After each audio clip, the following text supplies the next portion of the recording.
Islamic بیانات کے لیے اسلامک لور آفیشل سبسکرائب کر دو۔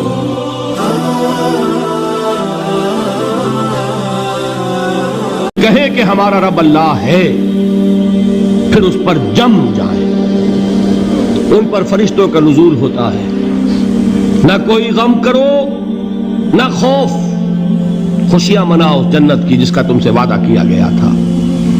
اللہ کی ربوبیت پر اطمینان جب انسان کو ہو جاتا، میرا رب اللہ ہے، ربی اللہ، انسان کے لیے نہ کوئی کھٹکا، نہ کوئی خطرہ، نہ کوئی خوف، نہ کوئی حزن۔ جو کچھ ہو رہا ہے کس کے اذن سے ہو رہا ہے؟ اللہ کے اذن سے۔ اللہ کے اذن کے بغیر پتا تک نہیں ہلتا۔ یہ کوئی اندھا بہرا مادہ نہیں ہے جس سے مجھے کوئی خوف ہو۔ اندھا بھینسا چلا آ رہا ہو اس سے تو ڈرنے کا ہر انسان کو ڈرنا چاہیے، نہ معلوم کس کو ٹکر مار دے۔ لیکن نہیں، اس کائنات کو چلانے والا ایک سمیع و بصیر خدا ہے، وہ جو میرا دوست ہے، میرا ولی ہے۔ اللہ ولی الذین آمنوا یخرجہم من الظلمات الی النور۔ اللہ اہل ایمان کا ولی ہے، ساتھی ہے، پشت پناہ ہے، مددگار ہے، حمایتی ہے۔ بتائیے جسے یقین ہو جائے کہ اللہ میرا مددگار، اللہ میرا محافظ، اللہ میرا پشت پناہ، اللہ میرا حمایتی، اس کے لیے کوئی خوف ہوگا؟ اس سے کوئی ڈر ہوگا؟ میں مثال دیا کرتا ہوں ایک بہت سادہ، پنجاب کے دیہات کی۔ تو بڑا چودھری ہے اور کوئی غریب کسان ہے۔ اس غریب کسان کے جانوروں کو ہر وقت اندیشہ ہوگا چوری کا، کوئی میری بھینس کھول کر نہ لے جائے، کوئی میرا بیل کھول کر نہ لے جائے۔ لیکن جس کے بارے میں یہ سب کو معلوم ہو کہ وہ جو بڑا چودھری ہے وہ اس کا دوست ہے، اس کی بچیا کو کوئی خوف ہوگا؟ اس کی بھینس پر کوئی ہاتھ ڈالے گا؟ اسے کوئی اندیشہ ہوگا؟ نہیں۔ کیوں؟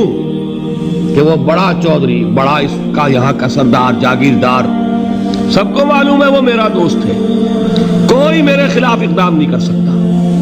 اس دنیا میں یہ چھوٹی سی بات اگر آپ کے دلی اطمینان اور سکون کا باعث بن سکتی ہے تو ذرا تصور کیجئے۔ میں لفظ تصور استعمال کروں گا صرف اس لیے کہ اس کا ہم جس کو کہتے ہیں ادراک اور شعور کر نہیں سکتے، اگر کے ساتھ کر سکتے۔ اگر یقین ہو کہ اللہ میرا مددگار اور یقین ہو کہ اللہ ہر آن میرے ساتھ ہے، پھر کوئی خوف؟ کس کا خوف؟ کوئی شے اللہ سے بالا تر ہے؟ کوئی قوت اس سے زیادہ طاقتور ہے؟ کوئی اس کے ارادے کو بدلنے والا ہے؟ کوئی اس کی مشیت کے آڑے آنے والا ہے؟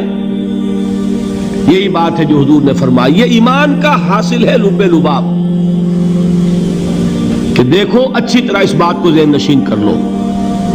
اگر تمام انسان مل کر تمہیں کوئی نقصان پہنچانا چاہے، نہیں پہنچا سکتے مگر جو کچھ اللہ نے لکھ دیا ہو، اور تمام انسان مل کر تمہیں کوئی نفع پہنچانا چاہے، نہیں پہنچا سکتے مگر وہ شے جو اللہ نے طے کر دی۔ آپ پھر میں کہوں گا ذرا طاری کیجئے، اسے فرض کیجئے، اسے سوچئے۔ اگر اس حدیث پر ہمارا دل ٹھکا ہوا ہو تو کسی سے ڈر ہوگا؟ یہ مجھے نقصان نہ پہنچا دے، یہ میری رپورٹ خراب نہ کر دے، یہ میری انکریمنٹ نہ رکوا دے، یہ میرا یہ نہ بگاڑ دے، یہ میرے یہ نقصان نہ پہنچا دے۔ اس کا ڈر، اس کا ڈر، اس کا خوف، اس کی خوشامد، اس کے لیے جا کر طرح طرح سے اپنی عزت نفس کو ذلیل کروانا اس کے سامنے، یہ سب کچھ کیوں کرتا ہے انسان؟ جب سمجھتا ہے کہ اس کے ہاتھ میں میرا کوئی نفع ہے، اس کے ہاتھ میں میرے لیے کوئی ضرر ہے، یہ مجھے کوئی غضب پہنچا سکتا ہے، یہ مجھے کوئی نقصان پہنچا سکتا ہے، یہ میرا کوئی کام بنا سکتا ہے، یہ میری کوئی ضرورت پوری کر سکتا ہے، اسی کا نام شرک ہے۔ جہاں آپ نے یہ سمجھا کہ غیر اللہ کے اندر کوئی طاقت موجود ہے، وہی شرک ہے۔ بتوں سے تجھ کو امیدیں، خدا سے نومیدی، مجھے بتا تو صحیح اور کافری کیا ہے؟ شرک تو یہ ہے۔ جس پر بھی تمہیں یہ خیال ہے کلمہ ہے یہ کلمہ سوم لا حول ولا قوت الا باللہ. ذرا اس پر دل کو کبھی اگر آپ تصور کریں پھر فرض کریں دل ٹھک جائے اس پر، کوئی طاقت نہیں۔ یہی بات تھی جو شیخ عبد القادر جیلانی رحمۃ اللہ علیہ نے اپنی وصیت میں اپنے بچے سے کہی۔ 11ویں دینے والے ہیں، لیکن حضرت شیخ عبد القادر جیلانی کی وصیت اور تعلیمات کو کتنے لوگ ہیں کہ جانتے ہو؟ یہ جن مقامات تک پہنچے ہیں وہ کس چیز کی بدولت پہنچے ہیں؟ انہوں نے جو پیغام دیا وہ کیا تھا؟ اے میرے بچے، جس طریقے سے قرآن مجید میں حضرت لقمان کی نصیحتیں جو ہے نقل کر دی گئی ہیں، میں یہ عرض کروں گا بالفرض اگر قرآن حضرت عبد القادر جیلانی کے بعد نازل ہوا ہوتا تو شیخ عبد القادر کی یہ نصیحتیں بھی قرآن میں درج ہوتی۔ اتنی اونچی نصیحتیں ہیں۔ اے میرے بچے، اس حقیقت کو ذہن نشین کر لے، لا فاعل فی الحقیقت ولا مؤثر الا اللہ۔ اس کائنات میں نہ کوئی فاعل حقیقی ہے نہ مؤثر حقیقی ہے سوائے اللہ کے۔ کسی شے میں کوئی تاثیر نہیں اگر اللہ نہ چاہے۔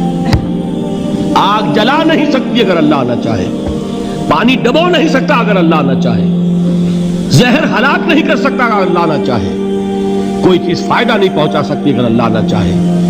تو در در پہ کیوں سر جھکاتے ہو؟ در در پر کیوں جبیں سائی کرتے ہو؟ سب کے سامنے کیوں ہاتھ پھیلاتے ہو؟ ایک اللہ سے مانگو، ایک اللہ کے سامنے زمین پر اپنی جبین رکھو۔ لا فاعل فی الحقیقت ولا مؤثر الا اللہ۔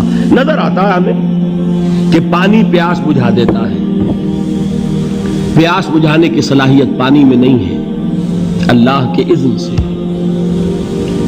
کھانا بھوک مٹا دیتا ہے، بھوک مٹانے کی صلاحیت کھانے میں نہیں ہے، اذن رب میں ہے۔ دیکھیے یہی یقین تھا حضرت موسیٰ علیہ السلام کا واقعہ یاد کیجئے۔ سامنے سمندر آ گیا ہے، قوم دیکھتی ہے پیچھے کہ گرد و غبار کا طوفان ہے۔ معلوم ہوا کہ فرعون اپنے لشکر سمیت آ گیا ہے۔ لشکر جب چلتا تھا تیز رفتاری کے ساتھ تو گرد و غبار کا جو طوفان اٹھتا تھا اس کا تصور کیجئے، اور لمحہ بلمحہ وہ قریب آ رہا ہے۔ پوری قوم نے کیا کہا؟ اے موسیٰ انا لمدرکون، اے موسیٰ ہم کو پکڑے گئے۔ قرآن مجید میں تو یہاں وہ باتیں نہیں لکھی ہیں، لیکن تورات میں یہ درج ہے کہ بنی اسرائیل جھگڑنے لگے، دست و گریبان ہو گئے موسیٰ کے ساتھ۔ موسیٰ ہمیں یہاں مروایا لا کر، اس سے تو ہم ہی بہتر تھے۔ وہاں کھانے کو ملتا تھا، زندگی تو تھی، بیگار ہم کر رہے تھے، موت تو نہیں تھی۔ اب جو کچھ ہوگا اس کا تصور کرو، جس طریقے سے ہمارے ٹکڑے اڑائے جائیں گے۔ تو لڑ رہے ہیں حضرت موسیٰ علیہ السلام سے، یہ تورات کی تفصیل ہے۔ قرآن میں صرف اتنا آیا ہے، پریشان ہو کر انہوں نے کہا انا لمدرکون، موسیٰ ہم تو پکڑے گئے۔ اس وقت موسیٰ کا جواب کیا ہے؟ کلا ان معی ربی سیہدین، نہیں، میرے ساتھ میرا رب ہے، وہ راستہ دے گا۔